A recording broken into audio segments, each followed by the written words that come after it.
Okay, so if you're wanting your mental health to be better, come in close, listen. I want to share with you stuff I've learned in my mental health therapy and conclusions I've drawn because of it. Today, I want to talk about the importance of noticing when you're thinking a way that you no longer want to be thinking in that way. All right, so let me be more articulate. Basically, one of the things we try to learn in mental health therapy is identify a thought pattern or a way that we think, right? And change it, okay?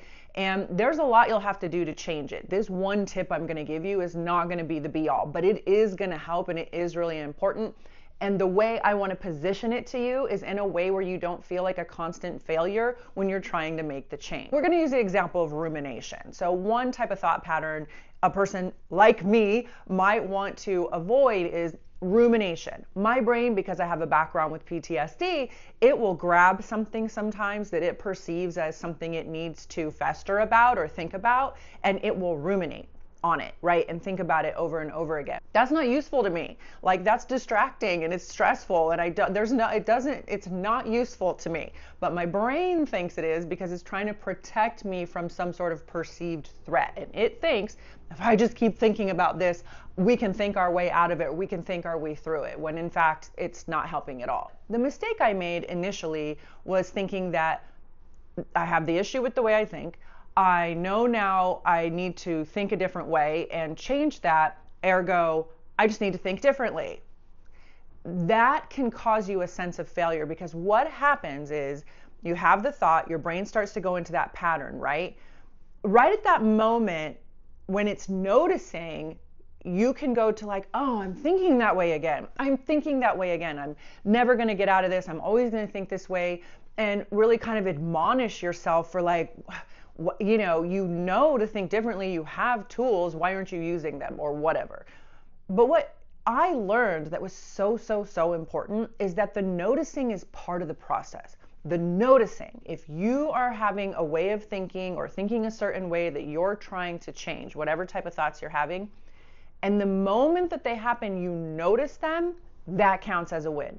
That counts as a win, because before you started working on it, you were thinking that way and not noticing it. Your brain was just running the show and thinking in a way that wasn't helpful to you, and you weren't even realizing it. So when you change to noticing it, that is a big shift that you are making. So then I realized, like, okay, I'm having the thought, I see how it's going, in my case, ruminating, and then I notice, brain is going cyclical, it's focusing on one thing, it's ruminating, I'm noticing that, and like that alone starts to help make a difference and change the behavior.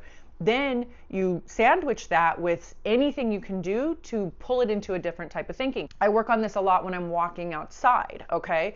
Walking, up, brain goes to ruminating. Number one. Number two, I've noticed. Okay, when? I noticed, all right? Number three, pull out of it. So I will find something pretty like a palm tree or a flower. I'm blessed to live in an area that has a lot of gardens, and so I kind of know that's always going to be available to me. And I'll be like ruminating, noticed, that counts, and then find a flower, and then look at the flower. It's pink, it's pretty, it's fluttery, 3, 2, 1, and for those 3 seconds, I'm not ruminating. Now my brain is going, oh, we can think differently, we can do something differently in this situation. It's also kind of wondering why you're noticing, right? Like, because all of a sudden you're having ruminations, right? It's used to you, like literally not even being present, like just it's doing whatever it wants to do and you're not even aware. When you notice every time what it's doing, it starts to be, kind of like when you're standing in a group of people and like people are noticing something and you don't know what they're noticing, but there's like a murmur through the crowd and you're like, well, what's happening? Like, what are they looking at? What are they noticing? What are they? Your brain kind of does that with you. If you just keep noticing the fact that it's thinking in a particular way that you don't want, it kind of is the person in the crowd that's like, well, what is she looking at? Like, what is she noticing? Should we be noticing?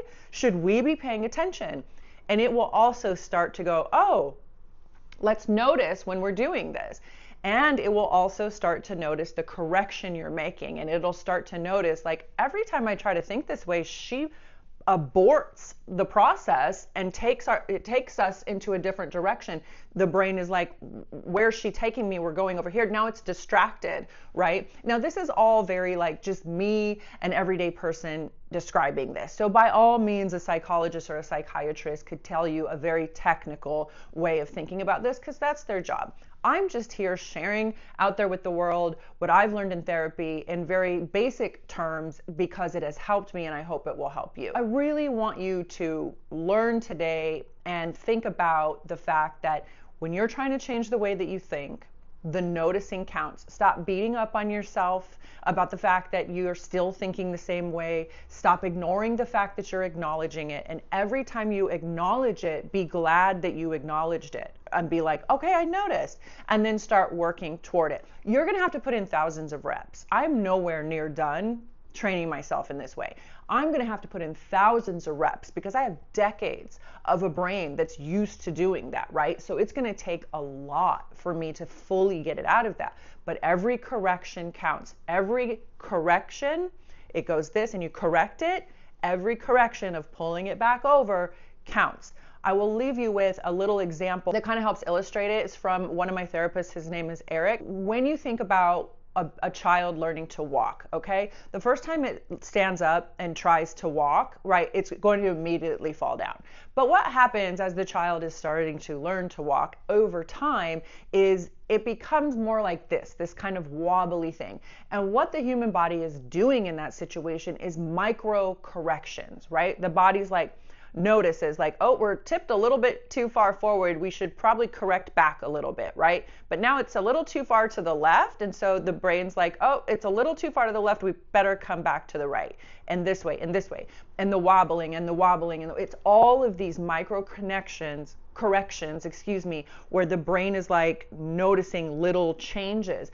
What that culminates in is a person who then just learns how to walk. Right? And all of that goes away and you just know how to walk. So it's kind of like that. It's a zillion micro corrections until the brain finds a new way to go down the road. All right? So I hope this is helpful. Please subscribe if you want some mental health advice that's really just from a person who has dedicated hours and hours and hours to improving her own mental health. And I've been blessed to work with some of the top therapists in the world. So the stuff I have learned is really valuable and I want to share it at this time in history. It's currently March of 2026 and the world is crazy and scary and chaotic. And if you don't feel that way about it, more power to you. But I know a ton of you out there do feel that way. And I want to contribute in some way, shape, or form to the world right now. And I know that our mental health is the most important thing we can take care of when the world is scary and chaotic. That's what I'm trying to do to give back. So hit subscribe if you want a plethora of advice on mental health that I have either learned or stuff I have learned, processed, and come to my own conclusions about. I'm not a psychologist. I'm not a psychiatrist. I'm just here to be your mental health bestie. All right. See you in the next video.